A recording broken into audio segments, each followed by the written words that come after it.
अब हम सूरा अश-शरह को बारीकी से समझते हैं।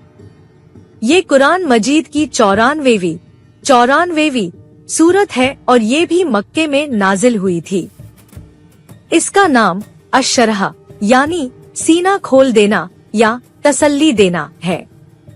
ये सूरत बहुत ही छोटी है, लेकिन इसमें अल्लाह के पैगंबर सल्लल्लाहु अलैहि वसल्लम के लिए दिल को ठंडा कर देने वाली बातें और हौसला अफजा संदेश हैं।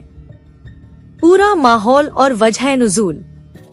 ये सूरत ठीक उसी वक्त की पृष्ठभूमि में नाजिल हुई है जब सूरा अद-दुहा उतरी थी। पैगंबर सल्लल्लाहु अलैहि वसल्लम पर नबुव्वत पैगंबरी का बोझ डाला गया था, जो एक बहुत बड़ी जिम्मेदारी थी। इस नई जिम्मेदारी और लोगों की मुहालत विरोध की वजह से आप सल्लल्लाहु अलैहि वसल्लम का दिल बहुत उदास और भारी रहता था। इस सूरत को अल्लाह ने एक तोहफे और तसल्ली के तौर पर भेजा ताकि आपका दिल हल्का हो जाए और आपको यकीन दिलाया जाए कि आप अकेले नहीं हैं, बल्कि आपका रब आपके साथ है और उसने आपके लिए आसानी कर दी है। सूरत की तशरीह, व्याख्या और उसके अंदरूनी पहलू। सूरत की शुरुआत अल्लाह के 3 बड़े एहसानों का जिक्र करते हुए होती है जो उसने अपने पैगंबर पर किए। 1. क्या हमने तेरे लिए तेरा सीना नहीं खोल दिया? यहाँ सीना खोलने का मतलब है दिल और दिमाग को रोशनी, सब्र और हिकमत से खोल देना।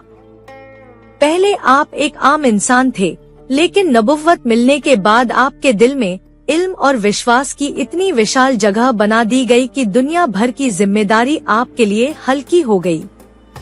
2. और हमने तुझसे तेरा बोझ उतार दिया। ये बोझ जाहिलियत, अज्ञानता के जमाने की वो बातें थी जिनसे आपका दिल हमेशा भारी रहता था। अल्लाह ने आपको गुनाहों और अंधेरे से पाक करके उस मानसिक बोझ से आजाद कर दिया। 3. जो तेरी पीठ पर लदा हुआ था। ये पीठ का बोझ उस भारी मुश्किल का प्रतीक है जो आप अकेले उठा रहे थे।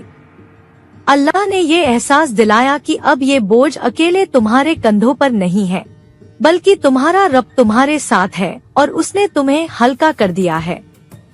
4. और हमने तेरे लिए तेरा जिक्र ऊंचा कर दिया। ये एक बहुत ही बड़ा वादा है। अल्लाह ने आपका नाम दुनिया में सबसे ऊंचा कर दिया। आज तक दुनिया में करोड़ों लोग आपके नाम का जिक्र करते हैं, आप पर दुरूद भेजते हैं और आपको अल्लाह का सबसे प्यारा बंदा मानते हैं। ये इज्जत दुनिया में किसी और को नसीब नहीं हुई। इन एहसानों को गिनाने के बाद अल्लाह ताला एक बहुत जरूरी और हौसला बढ़ाने वाला नियम बताता है। बेशक हर मुश्किल के साथ आसानी है। वास्तव में हर मुश्किल के साथ आसानी है। यहाँ एक ही बात को 2 बार दोहराकर जोर दिया गया है। इसका मतलब ये है कि इंसान की जिंदगी में कोई भी मुश्किल ऐसी नहीं है जिसके साथ कोई आसानी ना जुड़ी हो। एक मुश्किल आती है तो अल्लाह उसके साथ 2 आसानियाँ भेजता है। ये इंसान के लिए एक सुनहरा कानून है। सूरत का अंत एक बहुत ही अहम हिदायत पर होता है जो हर मुसलमान के लिए मार्गदर्शन है।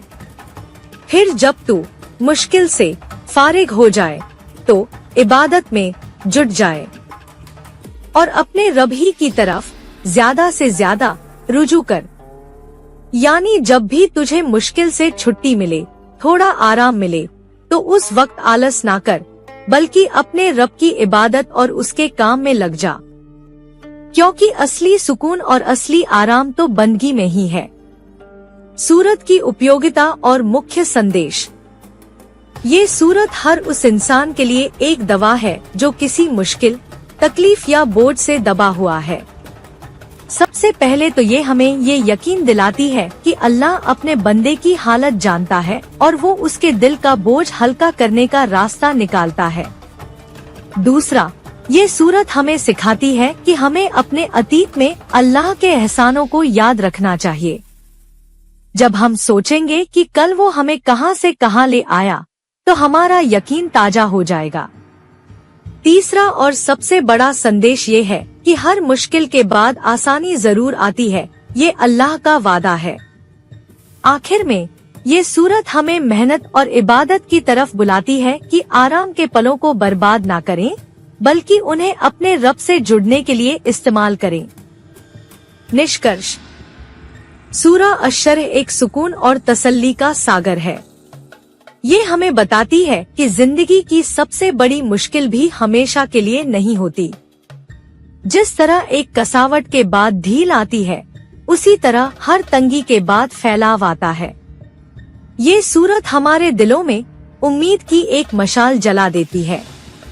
ये हमें सिखाती है कि जब भी जिंदगी का बोझ भारी लगे तो हमें ये याद करना चाहिए कि अल्लाह ने हमारा सीना पहले भी खोला है और आगे भी खोलेगा। और सबसे बढ़कर ये सूरत हमें एक काम की तरफ ले जाती है, आराम के वक्त में भी अपने रब से मोहब्बत और उसकी इबादत में लगे रहना।